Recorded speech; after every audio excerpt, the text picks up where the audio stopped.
अस्सलाम वालेकुम, आप देख रहे हैं डॉन न्यूज़ में का मेज़बान अब्दुल गफ्फार पुनाब रिप्ले के एक और एपिसोड के साथ। तो जनाब, चिट्टोग्राम टेस्ट का चौथा दिन और पाकिस्तान ने मुख्तलिफ मराहिल इस टेस्ट मैच से गुजरते हुए जब दिन का अख्ताम किया तो पाकिस्तान की पोजीशन बड़ी ज़बरदस्त हो गई है।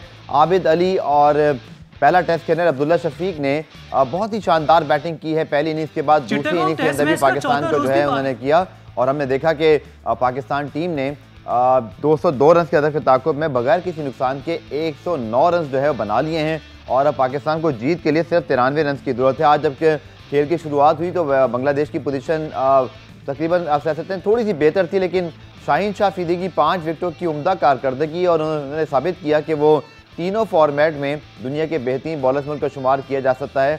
आउटस्टैंडिंग किस्म की उनकी परफॉर्मेंस, जिसके बाद पाकिस्तान को मैच में वापस लेकर आए। 202 रन का हदफ इस विकेट पर भी आसान नहीं था, लेकिन अब्दुल्ला शफीक और आबिद अली ने एक मरतबा फिर बड़ा ज़बरदस्त आगाज़ पाकिस्तान को फराहम किया और टेस्ट में दूसरी मरतबा, और ये पाकिस्तान की क्रिकेट की तारीख में भी सिर्फ दूसरी मरतबा हुआ है कि किसी ओपनिंग प्लेयर ने टेस्ट की दोनों इनिंग्स में पाकिस्तान को सेंचुरी शराकत कायम की और लगता है ये कि मैच विनिंग सेंचुरी शराकत ही का बिल्कुल साबित हो सकती है। पाकिस्तान और बांग्लादेश के दरमियान पहले क्रिकेट टेस्ट के चौथे दिन पे खेल पर बात करने के लिए मेरे साथ मौजूद हैं पाकिस्तान के senior most sports journalist, sports anchor, तजज़ियाकार मिर्ज़ा इकबाल बेग साहब। अस्सलाम वालेकुम इकबाल साहब। वालेकुम अस्सलाम अब्दुल गफ्फार। इकबाल भी पाकिस्तान ने इस टेस्ट में काफ़ी सीसा हमने देखे और आज सुबह भी जब चौथे दिन की खेल की शुरुआत हुई लग रहा था कि शायद बांग्लादेश के पास भी इक्वली चांस मौजूद है, लेकिन पहले शाहीन शाह अफरीदी और फिर इस ओपनिंग पेयर ने पाकिस्तान के लिए जीत का तकरीबन आप सिम का तयन कर दिया है, लेकिन पांचवें दिन भी कुछ हो सकता है, क्या कहेंगे?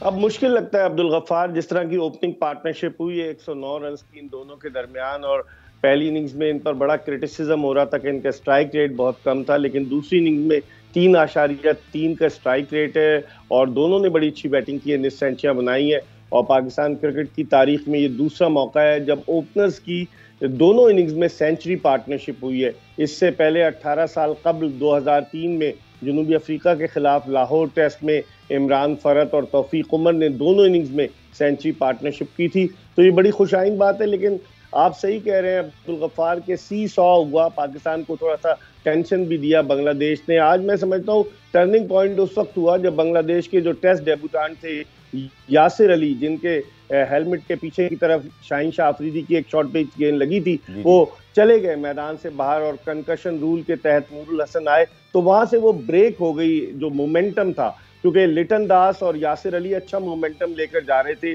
और अगरचे आज हमने पहली ओवर में सुबह तीसरी गेंद पर विकेट हासिल की थी, बड़ी इंपॉर्टेंट विकेट मुशफिकुर रहीम की, लेकिन उसके बाद अप्स एंड डाउन्स के बाद अब पाकिस्तान सेटल्ड है और मुझे लग रहा है कि कल या तो पहले सेशन में या फिर कम से कम दूसरे सेशन के पहले घंटे में पाकिस्तान बआसानी कामयाबी हासिल कर लेगा। उसकी वजह ये अब्दुल गफ्फार कि पिच जो है वो बड़ी अच्छी है, कोई इतनी मुश्किल नहीं डाल रही। हम समझ रहे थे कि उनके लेफ्ट आर्म स्पिनर जो है ताजुल इस्लाम वो मुश्किल डालेंगे, लेकिन वो इतने इंप्रेसिव नजर नहीं आए सेकंड इनिंग्स में। बिल्कुल, आपने इकबाल भी ठीक कहा, लेकिन आप समझते हैं कि बहुत सारे पॉजिटिव हैं पाकिस्तान के लिए। अब्दुल्ला शफीक के डेब्यू पे बहुत अच्छी कारकर्दगी, आबिद अली ने अपनी फॉर्म में वापसी की, लेकिन जो हमारे स्पिनर्स हैं इकबाल भाई, आपको लगता है कि ताजुल इस्लाम ने जैसे परफॉर्मेंस दी थी हम उसको मैच कर पाए?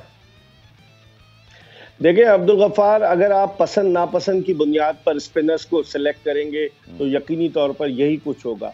साजिद खान बड़े अच्छे बॉलर हैं, उन्होंने डोमेस्टिक में आउट किए, लेकिन डोमेस्टिक क्रिकेट और इंटरनेशनल क्रिकेट में ज़मीन आसमान का फ़र्क है।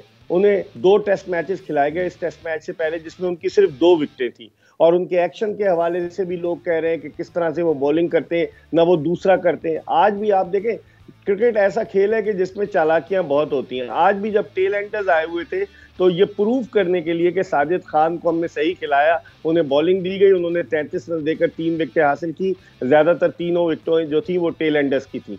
तो हमें देखना चाहिए, आपके पास एक लेग स्पिनर जाहिद महमूद मौजूद है और जाहिद महमूद एक तवील अरसे से डोमेस्टिक क्रिकेट खेल रहा है, 8-9 साल से डोमेस्टिक क्रिकेट खेल रहा है। फिर यासिर शाह अगर अनफिट हो गया है तो उसकी जगह आपने जाहिद महमूद को लेकर गए, तो उसे क्यों नहीं मौका दिया गया? आज नुमान अली से सेकंड इनिंग में सिर्फ 9 ओवर्स कराए गए।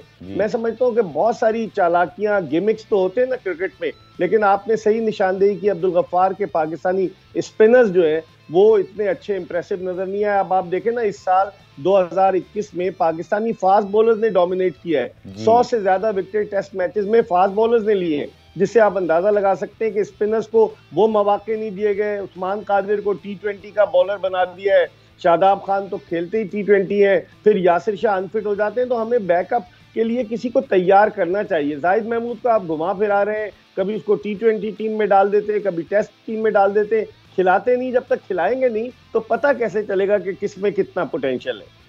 ठीक है इकबाल भी, आपने जो बात की जाहिद महमूद की, तो यासिर शाह की अगर आप देखें परफॉर्मेंस और उनकी इंजरी के मसाइल को गुज़िश्ता 2 सालों से चलते हुए आ रहे हैं, लेकिन हम क्यों बैकअप नहीं बनाते वक्त पर? ये तो आपने बिल्कुल ठीक कहा इकबाल भाई, ये बड़ा रेयर होता है कि आपको चौथे दिन एक ऐसी विकेट मिल जाए जो थोड़ी फ्लैट हो जाए, वरना चौथे दिन तो अक्सर खेल स्पिनर्स के हक में शुरू हो जाता है। ताजुल इस्लाम जिस तरह की बॉलिंग फॉर्म में थे, बहुत कुछ वो हासिल कर लेते अगर विकेट उनका साथ देती। हमने नहीं कोई रिप्लेसमेंट ढूंढा यासिर शाह का अब तक। बिल्कुल आप सही कह रहे हैं, ये हमारी गलती है। कभी यासिर शाह अनफिट, ज्यादातर वो अनफिट हो रहे हैं, बड़े अच्छे बॉलर हैं, पाकिस्तान के लिए बड़े कारनामे सर अंजाम दिए।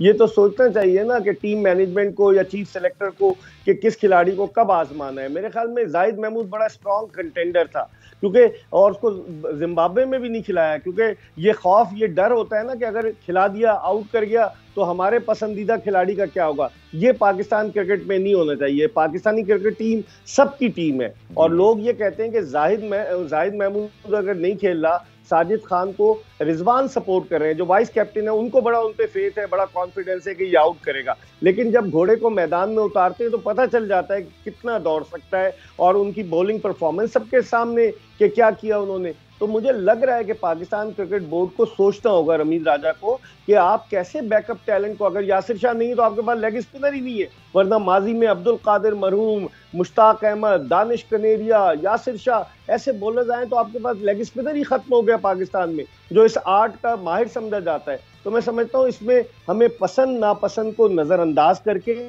सिर्फ और सिर्फ मेरिट की बुनियाद पर अगर लड़कों को हम खिलाएं, लॉबिंग के अलावा, तो मैं समझता हूँ पाकिस्तान क्रिकेट कहीं और आगे जा सकती है। पहला क्रिकेट टेस्ट मैच जीतने के लिए सिर्फ 93 रन की जरूरत है और पाकिस्तान की 10 की 10 विकेटें बाकी हैं। अब्दुल्ला शफीक के डेब्यू पे इकबाल भी मैं आपकी राय लेना चाहूँगा, क्योंकि अब ये बड़ा कम रुझान है इंटरनेशनल क्रिकेट के अंदर कि आप 1 या 2 मैचेस की कारकर्दगी पर फर्स्ट क्लास पर आप लोगों को खिलाएं। बड़े लंबे लंबे फर्स्ट क्लास मैचेस खेल के इंग्लैंड के खिलाड़ी डेब्यू करते हैं 50-60।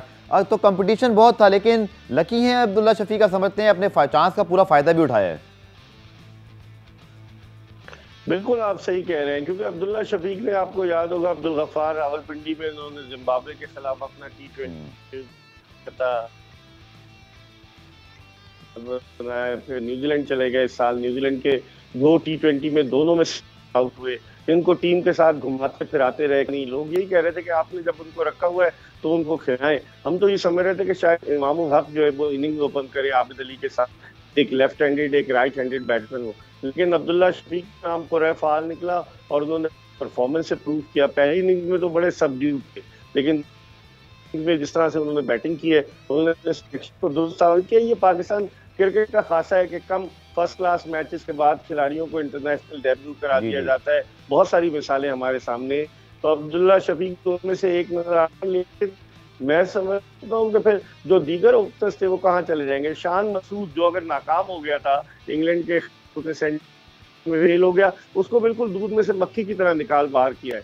तो हकीकी तौर पर अगर देखा जाए तो शाहीन शाह अफरीदी की कल जो रात 3 विकेटें थी कल शाम इस टेस्ट के तीसरे दिन के आखिरी सेशन में, वो पाकिस्तान को जो है वो मैच में वापस लेकर आई। मिर्जा इकबाल भाई साहब ने हमें फिर ज्वाइन किया। इकबाल साहब, अगर देखें तो 44 रन की लीड हमने सरेंडर की और बांग्लादेश को पहली इनिंग में 330 रन भी हमने ऑब्वियसली बनाने दे दिए। तो आप समझते हैं कि पाकिस्तान ने अच्छा कमबैक कर लिया, लेकिन पहले 2 दिन बांग्लादेश ने ठीक ठाक हमें टफ टाइम दिया। बिल्कुल आप सही कह रहे हैं। जो पार्टनरशिप हुई 206 रन की लिटन दास और मुशफिकुर रहीम के दरमियान, वो पार्टनरशिप जो है वो बिल्कुल बांग्लादेश को लीड दिलाने का सबब बनी।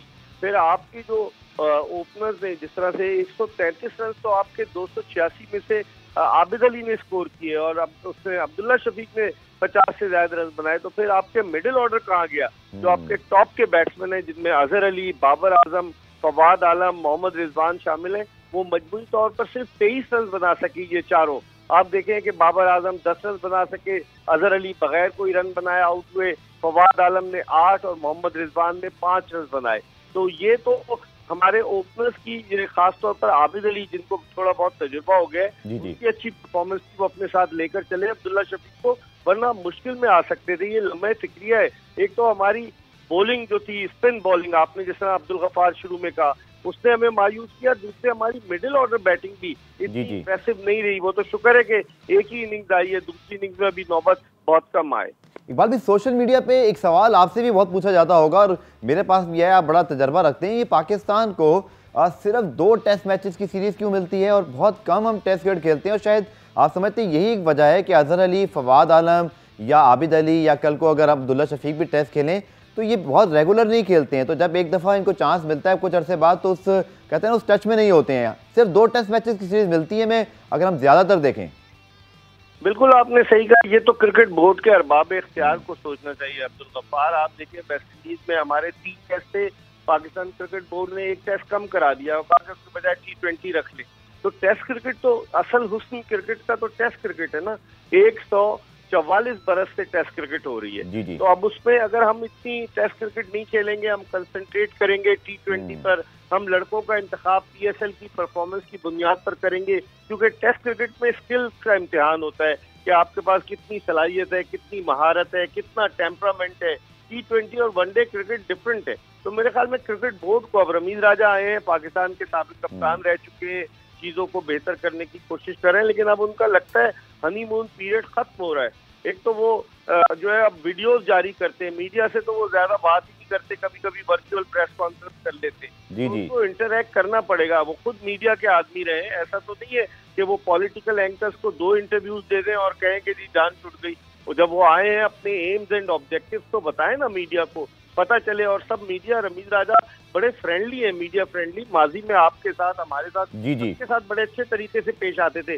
लेकिन पता नहीं क्यों गद्दाफी स्टेडियम लाहौर में क्रिकेट बोर्ड के हेडक्वार्टर में जाने के बाद लोग पता नहीं क्यों बदल जाते हैं। तो रमीज को सोचना होगा और उनको इस जानिब भी तवज्जो देनी होगी कि टेस्ट क्रिकेट ज्यादा होनी चाहिए। वो खुद टेस्ट क्रिकेट खेले 1984 से 1997 तक, तो उनको अंदाजा है, अगरचे वो टेस्ट के अच्छे बैट्समैन नहीं थे, टेस्ट में इतना अच्छा परफॉर्म नहीं कर सके जितना अच्छा उन्होंने वनडे क्रिकेट में किया। तो मेरे ख्याल में समझदार आदमी है, आते ही उन्होंने अग्रेसिव स्टैंस लिए। तो मुझे लगता है कि उनको इस जानिब भी तवज्जो देनी होगी कि टेस्ट मैचेस की तादाद को बढ़ाया जाए। 2-2 टेस्ट मैचों की सीरीज से काम नहीं चलेगा। इकबाल भाई साहब हमारे साथ मौजूद है। इकबाल भाई क्विकली फरमाइएगा कि बैटिंग कोच टेस्ट सीरीज में ना हो, आपको हैरानगी हुई? क्योंकि अभी भी वैसे भी इंटरिम सेटअप हम ला रहे हैं वेस्ट इंडीज में, थोड़े से मामला ड्रैग नहीं हो गए?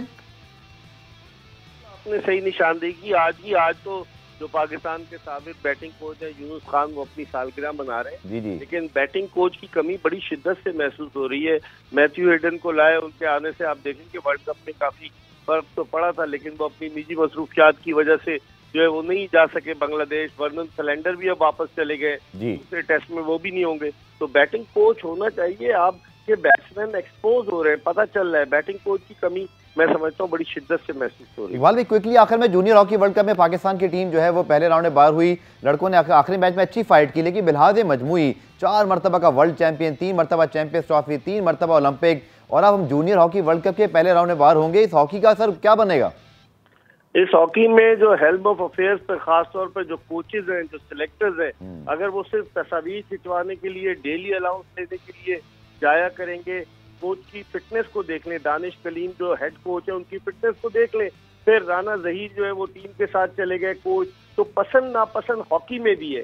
और हॉकी में जो है वो लगता ये है कि जो PHF के प्रेसिडेंट है खालिद सज्जाद खोकर, या तो उन्होंने आंखें बंद की हुई है या वो बेबस नजर आ रहे हैं। क्योंकि पाकिस्तान क्रिकेट पर तो बात करते रहते हैं, बलोचिस्तान गवर्नमेंट जो है कुछ अरसे से स्पोर्ट्स के मामले में बड़ी एक्टिव है। हमने गवादर के अंदर बहुत सारी एक्टिविटीज़ देखी हैं, हमने कोयटा के अंदर भी, लास्ट टाइम मुझे भी बलोचिस्तान जाने का जो है वो एक मौका मिला था, कोयटा में जाके हमने एक्टिविटीज़ देखी। Secretary sports and youth affairs Imran Gishti sahab इस वक्त हमारे साथ मौजूद हैं। सर बहुत शुक्रिया ज्वाइन करने के लिए। मुझे लगता है इमरान साहब कि गवादर की जो एक वैल्यू है उस स्टेडियम की और जो सारी चीज़ें उसने बड़ा लोगों को अट्रैक्ट किया है। साथ साथ मुझे याद है फुटसॉल की आप सब लोगों ने बड़ी वहाँ पर फील्ड बनाई थी। तो फोकस बताइएगा सर, आप मज़ीद क्या कर रहे हैं, आने वाले इवेंट्स कौन से हैं? जी बिस्मिल्लाह, थैंक यू वेरी मच इस इवेंट में मुझे ज्वाइन करवाने के लिए। जी देखिए, हम तो तकरीबन अभी तक अल्हम्दुलिल्लाह 1 साल के अंदर अंदर हमने कोई 14 से 15 national events other than football और क्रिकेट के हमने करवा लिए बलूचिस्तान में, और नेशनल लेवल की इवेंट्स करवाए। अब बेसिकली हमारा तकरीबन पिछले 1 साल से हम कोशिश ये कर रहे हैं, हमारी बल्कि तैयारी है कि जो 34वीं नेशनल गेम्स हैं उनका इनेकाद बलूचिस्तान में हो। और इसके लिए मैंने खुद पाकिस्तान ओलंपिक एसोसिएशन से मीटिंग्स भी हमारी हुई हैं, और जो लोकल एसोसिएशंस हैं जो हमारे पास यहाँ पे हैं उनके थ्रू भी उनके साथ भी मीटिंग हुई है, और अल्हम्दुलिल्लाह हमारी तैयारी पूरी है। इसके साथ साथ जो 34वीं नेशनल गेम्स हैं, क्योंकि ये पाकिस्तान का सबसे बड़ा स्पोर्टिंग इवेंट है, तो इसके लिए डेफिनेटली देखें इसकी तैयारी में काफ़ी टाइम लगता है। तो इसमें आपने चारों सूबों को मोबिलाइज करना होता है, इसमें आपने जो फेडरेशन की जो टीम्स होती हैं उनको मोबिलाइज करना होता है, इसमें आपने डिपार्टमेंट्स को मोबिलाइज करना होता है। तो इसमें ये काफ़ी टाइम कंज्यूमिंग एक टास्क है, जिसके लिए हम इनसे दरख्वास्त बारहा कर चुके हैं कि आप अगर April is an ideal weather for Balochistan, तो अगर आप अप्रैल में इसको अनाउंस करते हैं अगले साल के लिए इंशाल्लाह, तो डेफिनेटली हमारी और बाकी सारे सूबों की और डिपार्टमेंट की तैयारी होगी। अदर देन दैट जी इंशाल्लाह हमारा जो 23 मार्च को हम इंशाल्लाह हॉकी का इवेंट इंशाल्लाह करवाएंगे, जो हमारा सेकंड होगा, जो रिवाइवल ऑफ हॉकी के नाम से हमने एक पहला एडिशन करवाया था। और साथ ही साथ और इवेंट्स ऐसे हैं कि जैसे फॉर एग्जांपल हम मर्दों की क्रिकेट के लिए अभी तक हम कोई एक अच्छा सा प्रोग्राम शायद आगे नहीं ला सके, T10 के हवाले से या T20 के हवाले से, तो उस पर भी हम बड़ा एक्सटेंसिव काम कर रहे हैं। तो इंशाल्लाह होपफुली इमरान साहब, जैसे अभी हमारे पास कुछ फुटेज भी चल रहे हैं गवादर क्रिकेट स्टेडियम के, चूंकि जब से ये स्टेडियम दुनिया के सामने आया है तो एक बड़ी खूबसूरत जो है वो एक इमेज गई है बलूचिस्तान की, गवादर की। और कुछ स्टेडियम के हवाले से बताइएगा, क्योंकि लोग इस स्टेडियम को देख चुके हैं। कोई इंटरनेशनल जैसे PSL में आपको याद है उस ज़माने में, मुझे याद है वसीम खान भी यहाँ गए थे और बहुत सारे फ्रेंचाइज ने बात की। कुछ इस स्टेडियम को भी मज़ीद आबाद करने के हवाले से, यहाँ कुछ और बड़े मैचेस कराने के हवाले से कोई मनसूबाबंदी की जा रही हो? बिल्कुल जी, जो ख़वातीन का हमने T20 करवाया था, तो हमारा क्वेटा ग्लैडिएटर्स का इस दफ़ा इरादा है कि गवादर के उस ग्राउंड में इस दफ़ा उसको करवाया जाएगा। और कोई आइडियल टाइम जो है ना PCB और ऑब्वियसली PSL के बाद ही ये होगा, क्योंकि क्वेटा ग्लैडिएटर्स खुद मसरूफ होगी PSL। इमरान गिचकी साहब हमारे साथ मौजूद हैं और हमसे बात कर रहे हैं गवादर क्रिकेट स्टेडियम की। हम बात करें तो वो एक बड़ी जो है ज़बरदस्त प्लेइंग फील्ड है, जहाँ पर जिसका जो है ऑब्वियसली हम फ़ायदा उठा सकते हैं। साथ साथ अगर हम बताएं तो फुटसॉल की बड़ी एक्टिविटीज़ हैं। और इमरान साहब, आखिरी मेरे पास एक सवाल है आपके लिए कि आप हो जाएं, राय तैमूर भट्टी साहब हो जाएं, दो बड़े आप लोग एक्टिव जो हैं हमें इस पर स्पोर्ट्स के सेक्रेटरीज कह लें या मिनिस्टर्स कह लें दिखाई दे रहे हैं। कुछ बताइएगा कि सिंध और बाकी जगहों पे भी कोई राब्ते होते हैं, क्योंकि हमने थोड़ा सा फुकदान देखा है कि बैनल सूबाई गेम्स वगैरह वगैरह कुछ अरसे से हो नहीं पाए हैं। इमरान साहब, that will be a good idea कि अगर ये मिलकर कोई हम कुछ करा सकें। फेडरल गवर्नमेंट जी एक बड़ी एक कम्प्रीहेंसिव एक पॉलिसी पे काम कर रही है, जिसका बेसिक मकसद है कि स्पोर्ट्स के हवाले से चारों सूबों को और फेडरेशन को और फेडरेटिंग यूनिट्स को किस तरह कनेक्ट किया जाए, बल्कि फेडरल टेरिटरीज को अगर मैं कहूँ इसमें, तो उस हवाले से उसमें जो हमारा बलूचिस्तान है। इमरान गिचकी साहब हमारे साथ मौजूद थे और बात कर रहे थे में स्पोर्ट्स के हवाले से। अच्छी बात है कि एक ऐसा सूबा जहां पर बहुत सारी डेवलपमेंट होनी है और अब हो भी रही है, लेकिन वहाँ स्पोर्ट्स पे बड़ा फोकस किया। इमरान साहब, बहुत बहुत शुक्रिया ज्वाइन करने के लिए। उम्मीद करते हैं कि बलूचिस्तान, कोयटा और बाकी जो चमन और दीगर अतला है वहाँ पर भी हमें स्पोर्ट्स की एक्टिविटी दिखाई दे, और ख़ास तौर पर गवादर क्रिकेट स्टेडियम जिसकी खूबसूरती के चर्चे पूरी दुनिया में हैं, वहाँ कोई एक बड़ा ज़बरदस्त किस्म का अगर इंटरनेशनल या PSL की फ्रेंचाइजीज भी जाकर खेलें तो शायद एक लोगों के लिए बड़ी अट्रैक्शन रहेगी। प्रोग्राम रिप्ले आज देखने का शुक्रिया। कल दोबारा से मुलाकात होगी, तब तक के लिए अल्लाह हाफ़िज़।